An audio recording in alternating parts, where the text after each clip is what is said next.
Hi, Miss Howie.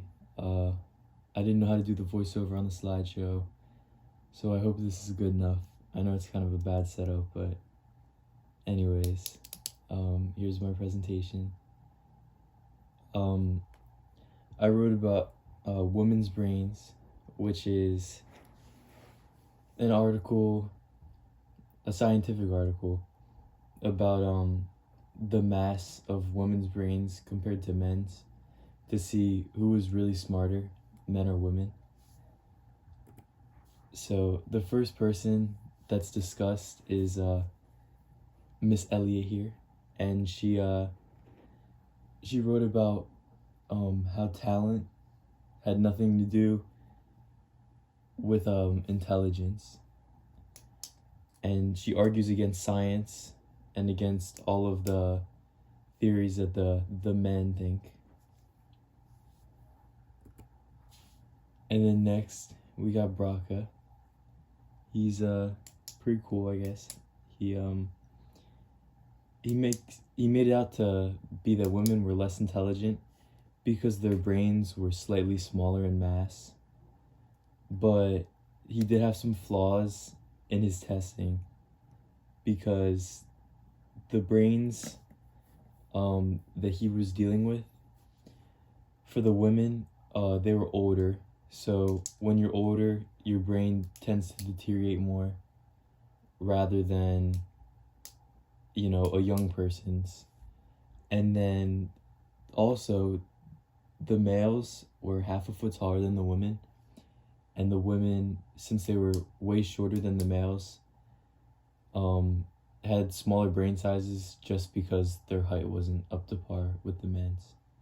So this didn't really prove anything against the whole case, because the data was so out of the blue. So then we got Mr. Laban here. He's kind of crazy, and he comes crazy at women, but I don't know. I think he should get a new beard first. It's kind of bad.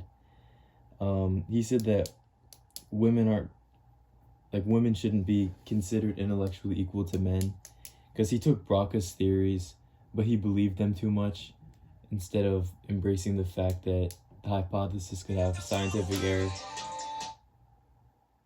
My bad. I was getting a call. Anyway. Yeah, so that's it for Laban. Basically, he was just very disrespectful and ignorant in the ways that he was judging women's intellect.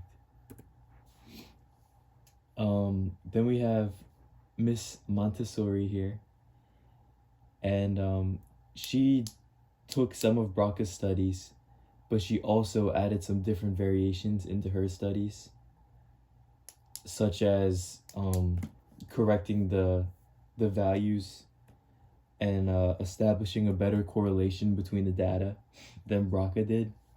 And she concluded that women are way smarter than men, and they're their intellectual superiors. And